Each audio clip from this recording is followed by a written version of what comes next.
ಮುಫ್ತಿ ಸಾಹೇಬರು ಭಾಳ ಒಳ್ಳೆಯವರಾಗಿದ್ದರು.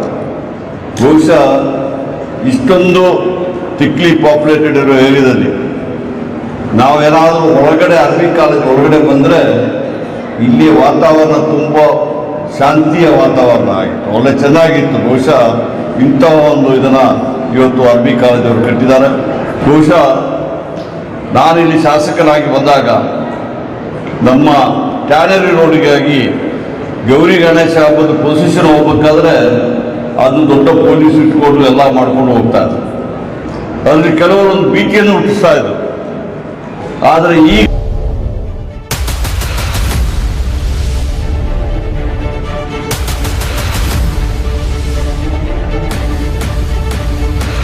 ನಾವು ಬೇರೆ ಬೇರೆ ಧರ್ಮದವರು ಇರ್ಬೋದು, ಬೇರೆ ಬೇರೆ ಜಾತಿಯವರು ಇರ್ಬೋದು, ಆದರೆ ಎಲ್ಲ ಧರ್ಮ ಗ್ರಂಥಗಳು, ಅದು ಕುರಾನ್ ಇರಲಿ, ಬೈಬಲ್ ಇರಲಿ, ಭಗವದ್ಗೀತೆ ಇರಲಿ, ಎಲ್ಲ ಧರ್ಮ ಗ್ರಂಥಗಳು ಒಳ್ಳೆಯದೇ ಹೇಳಿದ್ದಾರೆ.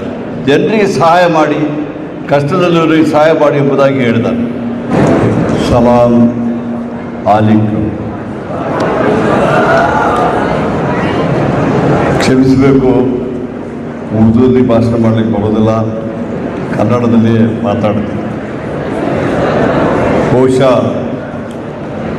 ನನ್ನ ರಾಜಕೀಯ ಜೀವನದ ಎರಡನೇ ಇದರಲ್ಲಿ ನಾನು 2008ರಲ್ಲಿ ಈ ಸರ್ವಜ್ಞ ನಗರ ಕಾನ್ಸ್ಟಿಟ್ಯೂನ್ಸಿಗೆ ಕಾಂಗ್ರೆಸ್ಸಿನ ಅಭ್ಯರ್ಥಿಯಾಗಿ ಬಂದಿದೆ.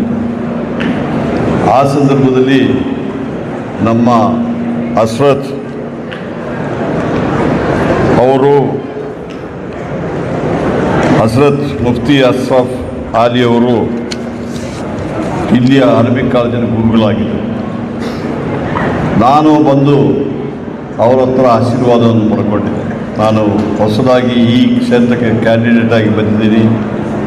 ಅವರು ನನಗೆ ಆಶೀರ್ವಾದ ಕೊಟ್ಟು ಎಲ್ಲ ಹಿರಿಯರನ್ನ ಕರೆಸಿ ಅವರಲ್ಲಿ ನಾನು ನನ್ನ ಚುನಾವಣಾ ಒಂದು ಪ್ರಚಾರವನ್ನು ಪ್ರಾರಂಭ ಮಾಡಿದೆ. ಅದಕ್ಕಿಂತ ಮೊದಲು ಭಾರತೀಯ ನಗರದಲ್ಲಿ MLA ಆಗಿದೆ. ನನಗೇನಂತ ಬಿಟ್ಟರೆ ಇದು ಹೊಸ ಕಾನ್ಸ್ಟಿಟ್ಯೂನ್ಸಿ, ಭಾರತೀಯ ನಗರ ಕಾನ್ಸ್ಟಿಟ್ಯೂನ್ಸಿ 2008ರಲ್ಲಿ ಡಿಲಿಮಿಟೇಷನಲ್ಲಿ ಅದಿಲ್ಲದಾದಾಗ ಈ ಸರ್ವಜ್ಞ ನಗರ ಕಾನ್ಸ್ಟಿಟ್ಯೂನ್ಸಿ ನಮ್ಮ ಕಾಂಗ್ರೆಸ್ ಹೈಕಮಾಂಡ್ ಅವರು ನನಗೆ ಅಭ್ಯರ್ಥಿಯಾಗಿ ಮಾಡಿದರು. ಬಹುಶಃ ನನಗೆ ತುಂಬ ಸಂತೋಷ ಆಯಿತು. ಯಾಕೆಂದರೆ ಬಿಟ್ಟರೆ ಈ ಕಾನ್ಸ್ಟಿಟ್ಯೂನ್ಸಿಲಿ ತುಂಬ ಜನರು ಭಾರತೀಯ ನಗರದಲ್ಲಿರೋರೆಲ್ಲ ಬಂದ್ಬಿಟ್ಟು ಇಲ್ಲಿ ಸೆಟ್ಲ್ ಆಗಿದ್ದರು. ಅದೇನೋ ಅದೃಷ್ಟ ಅಂತ ಹೇಳ್ಬೋದು, ಅಥವಾ ಗುರುಗಳ ಆಶೀರ್ವಾದ ಅಂತ ಹೇಳ್ಬೋದು, ದೇವರ ಆಶೀರ್ವಾದ ಅಂತ ಹೇಳ್ಬೋದು. ನನಗೆ ಈ ಕ್ಷೇತ್ರದಲ್ಲಿ ಎಲ್ಲರೂ ಸೇರಿ ಹೆಚ್ಚಿನ ಮಟ್ಟದಲ್ಲಿ MLA ಆಗಿ ಆಡಿಸಿ, ನಂತರ 2013 ಇಸವಿಯಲ್ಲಿ ಮತ್ತೆ ನನಗೆ MLA ಆಗಿ ಮಾಡಿ ನನ್ನನ್ನು ಸಚಿವರನ್ನಾಗಿ ಮಾಡುವಂಥ ಕೆಲಸನ ಈ ಕ್ಷೇತ್ರದವರು ಮಾಡಿದರು. ನಮ್ಮ ಕಾಂಗ್ರೆಸ್ ಪಕ್ಷದ ವಿಚಾರ ನಾನು ಮಾತಾಡಲಿಕ್ಕೆ ಹೋಗೋದಿಲ್ಲ. ನಮ್ಮ ಮುಫ್ತಿ ಸಾಹೇಬರು ಭಾಳ ಒಳ್ಳೆಯವರಾಗಿದ್ದರು. ಬಹುಶಃ ಇಷ್ಟೊಂದು ತಿಕ್ಲಿ ಪಾಪ್ಯುಲೇಟೆಡ್ ಇರೋ ಏರಿಯಾದಲ್ಲಿ ನಾವೇನಾದರೂ ಒಳಗಡೆ ಅರಬಿ ಕಾಲೇಜ್ ಒಳಗಡೆ ಬಂದರೆ ಇಲ್ಲಿಯ ವಾತಾವರಣ ತುಂಬ ಶಾಂತಿಯ ವಾತಾವರಣ ಆಗಿತ್ತು, ಒಳ್ಳೆ ಚೆನ್ನಾಗಿತ್ತು. ಬಹುಶಃ ಇಂಥ ಒಂದು ಇದನ್ನು ಇವತ್ತು ಅರಬಿ ಕಾಲೇಜವರು ಕಟ್ಟಿದ್ದಾರೆ. ಬಹುಶಃ ಅದು ತದನಂತರ ಸಮೇತ ನಮ್ಮ ಸಗೀರ್ ಅಹ್ಮದ್ ಮುಫ್ತಿಯವರು ಸಮೇತ ಇಲ್ಲಿ ಗುರುಗಳಾಗಿದ್ದರು. ಅವರು ಸಮೇತ ನನಗೆ ಸಂಪೂರ್ಣವಾದ ಬೆಂಬಲವನ್ನು ಕೊಟ್ಟಿದ್ದರು. ಪ್ರತಿಯೊಂದು ವಿಚಾರದಲ್ಲಿಯೂ ಅವ್ರು ನನಗೇನು ಹೇಳಿದಾರೆ ಅದನ್ನೆಲ್ಲ ನಾನು ಮಾಡುವಂಥ ಕೆಲಸ ಮಾಡಿಕೊಂಡೇ ಬಂದಿದ್ದೀನಿ. ನಾವು ಬೇರೆ ಬೇರೆ ಧರ್ಮದವರು ಇರ್ಬೋದು, ಬೇರೆ ಬೇರೆ ಜಾತಿಯವರು ಇರ್ಬೋದು, ಆದರೆ ಎಲ್ಲ ಧರ್ಮ ಗ್ರಂಥಗಳು, ಅದು ಕುರಾನ್ ಇರಲಿ, ಬೈಬಲ್ ಇರಲಿ, ಭಗವದ್ಗೀತೆ ಇರಲಿ, ಎಲ್ಲ ಧರ್ಮ ಗ್ರಂಥಗಳು ಒಳ್ಳೆಯದೇ ಹೇಳಿದ್ದಾರೆ. ಜನರಿಗೆ ಸಹಾಯ ಮಾಡಿ, ಕಷ್ಟದಲ್ಲಿರೋರಿಗೆ ಸಹಾಯ ಮಾಡಿ ಎಂಬುದಾಗಿ ಹೇಳಿದ್ದಾರೆ.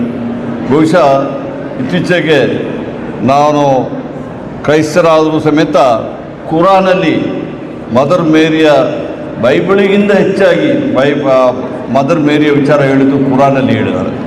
ಅದಕ್ಕೆ ನಾವೆಲ್ಲರೂ ಯಾವ ಧರ್ಮ ಗುರುಗಳಾಗಲಿ ಧರ್ಮಕ್ಕಾಗಲಿ ಗೌರವ ಕೊಟ್ಟರೆ ಬೇರೆಯವರು ಸಮೇತ ನಮ್ಮ ಧರ್ಮಕ್ಕೆ ಗೌರವ ಕೊಡ್ತಾರೆ ಎಂಬ ಒಂದು ಮಾತಿದೆ. ಅದರ ಪ್ರಕಾರ ಇವತ್ತು ನಾವು ನಮ್ಮ ಸರ್ವಜ್ಞ ನಗರ ಕ್ಷೇತ್ರದಲ್ಲಿ ಎಲ್ಲ ಜಾತಿಯವರು ಇದ್ದಾರೆ. ಅದರಲ್ಲಿ ಮುಸ್ಲಿಮರು ಹೆಚ್ಚಿದ್ದಾರೆ, ಹಿಂದೂಗಳಿದ್ದಾರೆ, ಕ್ರೈಸ್ತರಿದ್ದಾರೆ, ಜೈನಿದ್ದಾರೆ, ಪಂಜಾಬ್ ಇದ್ದಾರೆ, ಬುದ್ಧಿಸ್ಟ್ ಇದ್ದಾರೆ. ಇವತ್ತು ನಾವೆಲ್ಲ ಅಣ್ಣ ತಮ್ಮಂದಿರಾಗಿ ಬದುಕ್ತಾ ಇದ್ದೇವೆ.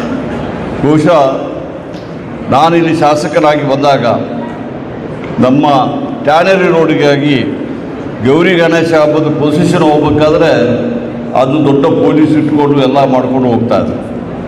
ಅದರಲ್ಲಿ ಕೆಲವರೊಂದು ಭೀತಿಯನ್ನು ಹುಟ್ಟಿಸ್ತಾ ಇದ್ರು. ಆದರೆ ಈಗ ನಾನು ನೋಡ್ತಾ ಇದ್ದೀನಿ, ಇವತ್ತು ಹೋಗುವಾಗ ಎಲ್ಲ ಮಸೀದಿದ್ದ ಇವತ್ತು ಆ ಪೊಸಿಷನ್ಗೆ ಇದು ಗೌರಿ ಗಣೇಶ ಹೋಗುವಾಗ ಅಲ್ಲಿಗೆ ಮಜ್ಜಿಗೆ ಕೊಟ್ಟು ಇವತ್ತು ಜ್ಯೂಸ್ ಕೊಟ್ಟುಬಿಟ್ಟು ನೀವು ಬರಮಾಡೋದು ನೋಡಿದ್ರೆ ನಾವೆಲ್ಲ ಅಣ್ಣ ತಮ್ಮಂದಿರಾಗಿರ್ಬೇಕು. ನಮ್ಮ ಧರ್ಮ, ನಮ್ಮ ದೇವರಲ್ಲಿ ನಾವು ಭಕ್ತಿ ಇಟ್ಕೊಳ್ಳೋಣ. ಆದರೆ ಬೇರೆ ಧರ್ಮಗುರುಗಳನ್ನು ನಾವು ದ್ವೇಷಿಸೋದು ಬೇಕಾಗಿಲ್ಲ. ನಾವು ಅಣ್ಣ ತಮ್ಮಂದಿರ ಇರೋಣ ಎಂಬ ಮಾತನ್ನು ಹೇಳಿ, ಬಹುಶಃ ನಮ್ಮ ಕ್ಷೇತ್ರದಲ್ಲಿ ಇವತ್ತು ನನಗಂತೂ ಈ ಕ್ಷೇತ್ರ ಆಗಲಿ, ಭಾರತೀಯನಗರ ಆಗಲಿ, ಪ್ರತಿಯೊಂದು ಚುನಾವಣೆಯಲ್ಲಿ ಸಮೇತ ಹೆಚ್ಚಿನ ಮತ ಕೊಡ್ತಾ ಇದ್ದಾರೆ. ಕಳೆದ ಚುನಾವಣೆಯಲ್ಲಿ ಸುಮಾರು 55,000 ಹೆಚ್ಚಿನ ಮತದಲ್ಲಿ ನನಗೆ MLA ಆಗಿ ಮಾಡಿ ಇವತ್ತು ಕಾಂಗ್ರೆಸ್ ಸರ್ಕಾರ ನನ್ನನ್ನು ಸಚಿವರಾಗಿ ಮಾಡಿದ್ದಾರೆ. ಬಟ್ ನಾನೊಂದು ತಿಳ್ಕೊಳ್ತೀನಿ, ನಾನು MLA ಆಗಲಿ, ಸಚಿವರಾಗಿರಲಿ, ಬಹುಶಃ ಅದಕ್ಕೆಲ್ಲ ಕಾರಣಭೂತರು ಈ ಕ್ಷೇತ್ರದ ಜನ, ಈ ಕ್ಷೇತ್ರದ ಗುರುಗಳು, ಈ ಕ್ಷೇತ್ರದ ಎಲ್ಲ ಧರ್ಮದವರು ಸಮೇತ ಇವತ್ತು ನಾವು ಅಣ್ಣ ತಮ್ಮಂದಿರಾಗಿ ಬಾಳ್ತಾ ಇದ್ದೀವಿ ಮಾತನ್ನು ಹೇಳ್ಕೊಂಡು ಕ್ಷಮಿಸಬೇಕು. ನಾನು ಇವತ್ತು ಸಂಡೇ ಆದರೂ ಸಮೇತ ಇವತ್ತು ದೊಡ್ಡ ಒಂದು ಈ ನಮ್ಮ ಹೆಬ್ಬಾಲಿಂದ ನಮ್ಮ ವೆಟ್ನರಿ ಹಾಸ್ಪಿಟಲ್ ತನಕ ಟನೆಲ್ ರೋಡ್ ನಿಮ್ಗೆ ಗೊತ್ತಿದೆ, ಹೆಬ್ಬಾಲಲ್ಲಿ ಇವತ್ತು ದೊಡ್ಡ ತೊಂದರೆ ಆಗ್ತಾಯಿದೆ. ನಾನು ಸಚಿವನಾಗಿದ್ದಾಗ ಅದೊಂದು ಸ್ಟೀಲ್ ಹೈವೇ ಮಾಡಲಿಕ್ಕೆ ಹೋಗಿ BJPಯವರು ಅದಕ್ಕೆ ವಿರೋಧ ಮಾಡಿ ಅದರ ಕೈ ಬಿಡಬೇಕಾಗಿದ್ದ ಸಂದರ್ಭ ಬಂದಿತ್ತು. ಈಗ ನಮ್ಮ DK ಶಿವಕುಮಾರ್ ಅವರು ಮುಖ್ಯಮಂತ್ರಿಯಾಗಿ ಇವತ್ತು ಅದಕ್ಕೆ ಒಂದು ಶಂಕುಸ್ಥಾಪನೆ ಮಾಡುವಂಥ ಕೆಲಸ ಮಾಡಿದ್ದೀವಿ. ಅದೇ ರೀತಿಯಲ್ಲಿ ನಮ್ಮ ಕ್ಷೇತ್ರದಲ್ಲಿ ಸಮೇತ ಈ ಮಾರುತಿ ಸವಾದವರದು ಮತ್ತು ನಮ್ಮ ಕಮ್ಮನಹಳ್ಳಿಯಲ್ಲಿ ಆ ಫ್ಲೈಓವರ್ನ ಹೊಡೆದಾಕಿ ದೊಡ್ಡ ಫ್ಲೈಓವರ್ನ ರೋಟರಿ ಫ್ಲೈಓವರ್ ಮಾಡುವಂಥ ಒಂದು ಕಾರ್ಯಕ್ರಮ ಸಮೇತ ಇನ್ನು ಈಗ ಬರ್ತಾ ಇದೆ. ಅದೇ ರೀತಿಯಲ್ಲಿ ಕಾಚನಹಳ್ಳಿಯಲ್ಲಿ ಆ ಕೆರೆಯನ್ನು ಇವತ್ತು ನಾವು ಪೂರ್ತಿ ಸರಿ ಮಾಡ್ತಾ ಇದ್ದೀವಿ. ನಮ್ಮ ಕ್ಷೇತ್ರದಲ್ಲಿ ಹಾಸ್ಪಿಟ್ಲ್ ಒಂದು ರೆಡಿ ಆಗ್ತಾ ಇದೆ. ಅದೇ ರೀತಿಯಲ್ಲಿ ನಮ್ಮ ಫಾರೆಸ್ಟು ಪಾರ್ಕದ್ದು ಇಟ್ಟುಬಿಟ್ಟು ಸುಮಾರು 40 ಎಕರೆಯಲ್ಲಿ ಪಾರ್ಕ್ ಮಾಡ್ತಾ ಇದ್ದೀವಿ. ಇದೇ ರೀತಿಯಲ್ಲಿ ಒಂದು ದೊಡ್ಡ ಆಡಿಟೋರಿಯಂ ಮಾಡ್ತಾ ಇದ್ದೀವಿ, ಸ್ಟೇಡಿಯಂ ಮಾಡ್ತಾ ಇದ್ದೀವಿ. ಜೀವನಹಳ್ಳಿಯಲ್ಲಿ ಇವತ್ತು ಆಸ್ಟ್ರೋ ಟರ್ಫ್ ಹಾಕ್ಬಿಟ್ಟು ಸ್ಟೇಡಿಯಂ ಮಾಡ್ತಾ ಇದ್ದೀವಿ. ಪ್ರತಿಯೊಂದಕ್ಕೂ ಸಮೇತ ತಮ್ಮ ಸಹಕಾರ, ದೇವರ ಆಶೀರ್ವಾದ, ತಮ್ಮೆಲ್ಲ ಬೆಂಬಲದಿಂದ ಈ ಕೆಲಸ ಮಾಡ್ತೀನಿ ಎಂಬ ಮಾತನ್ನು ಹೇಳಿ ನಾನು ಒಂದು ಮಾತಾದರೂ ಹೇಳ್ತೀನಿ. ನಾನು ಇವತ್ತು ಇರ್ಬೋದು, ನಾಳೆ ಇಲ್ಲದಿರ್ಬೋದು. ಪ್ರತಿಯೊಬ್ಬರು ಸಮೇತ ರಾಜಕೀಯದಲ್ಲಿ ಜನರ ಸೇವೆ ಮಾಡಲಿಕ್ಕೆ ಬಂದಿದ್ದೀವಿ ಹೊರತು ನಮ್ಮನ್ನು ಜನರ ಕೈಯಿಂದ ನಮ್ಮ ಸೇವೆ ಮಾಡಿಸಲಿಕ್ಕೆ ಎಲ್ಲ ಬಂದಿರುವುದು ಎಂಬ ಮಾತನ್ನು ನಾನು ನಂಬಿದ್ದೇನೆ. ಅದೇ ರೀತಿಯಲ್ಲಿ ಇವತ್ತು ತಾವೆಲ್ಲ ನನಗೆ ಸಹಕಾರ ಕೊಟ್ಟಿದ್ದಕ್ಕೆ ತಮಗೆ ವಂದಿಸಿ, ಇವತ್ತು ನಮ್ಮ ಹಿರಿಯ ಗುರುಗಳ ಮಗ ಇವತ್ತು ಅಹಮದ್ ಸಿಬಾಜ್ ಅಷಾದಿ ಅವರು ಇವತ್ತು ಈ ಇಲ್ಲಿಯ ಗುರುಗಳಾಗಿದ್ದಾರೆ.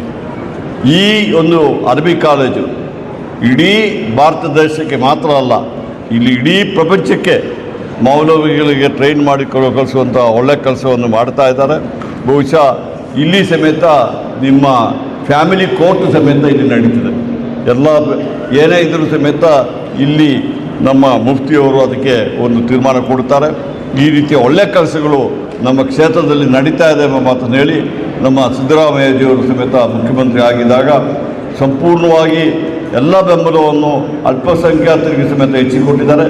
ಅದೇ ರೀತಿಯಲ್ಲಿ ಇವತ್ತು ಶಿವಕುಮಾರ್ ಅವರು ಕೊಡ್ತಾರೆ ಎಂಬ ಮಾತನ್ನು ನಾನು ನಿಮಗೆ ಹೇಳಿಕೊಂಡು, ಬಹುಶಃ ನನಗೆ ಈ ಅವಕಾಶ ಮಾಡಿಕೊಟ್ಟಿದ್ದು ತಮಗೆ ವಂದಿಸಿ, ನಾನು ನಮ್ಮ ಮನ್ಸೂರ್ ಅಲಿ ಖಾನ್ ಅವರು ಯಂಗ್ಸ್ಟರು ಈಗ ತಾನೇ MP ಆಗಿದ್ದಾರೆ. ಅವ್ರ ತಂದೆ ಬಹುಶಃ ಹಲವಾರು ವರ್ಷಗಳ ಕಾಲ MLC ಆಗಿ ರಾಜ್ಯ ಇದರಲ್ಲಿ ನಮ್ಮ ರಾಷ್ಟ್ರ ಮಟ್ಟದಲ್ಲಿ ಮಂತ್ರಿಯಾಗಿ ಕೆಲಸ ಮಾಡಿದವರು. ಇವತ್ತು ನಮ್ಮೊಟ್ಟಿಗೆ ಅವರು ಇದ್ದಾರೆ. ಬಹುಶಃ ಅವರಿಗೂ ಮತ್ತೆ ಹೆಚ್ಚು ಎಲ್ಲ ಗುರುಗಳು ಇದ್ದೀರಾ, ದಯವಿಟ್ಟು ಕ್ಷಮಿಸಬೇಕು. ಸಲೀಂ ಅವರು ಇದ್ದಾರೆ, ಎಲ್ಲ ಗುರುಗಳು ತಾವು ಇದ್ದೀರಾ. ತಮಗೆಲ್ಲ ನನ್ನ ಗೌರವವನ್ನು ಕೊಟ್ಟುಬಿಟ್ಟು ತಮ್ಮ ಆಶೀರ್ವಾದವನ್ನು ಬೇಡ್ತಾ ನನ್ನ ಭಾಷಣಗಳನ್ನು ಮುಗಿಸ್ತೀನಿ. ಜೈ ಹಿಂದ್.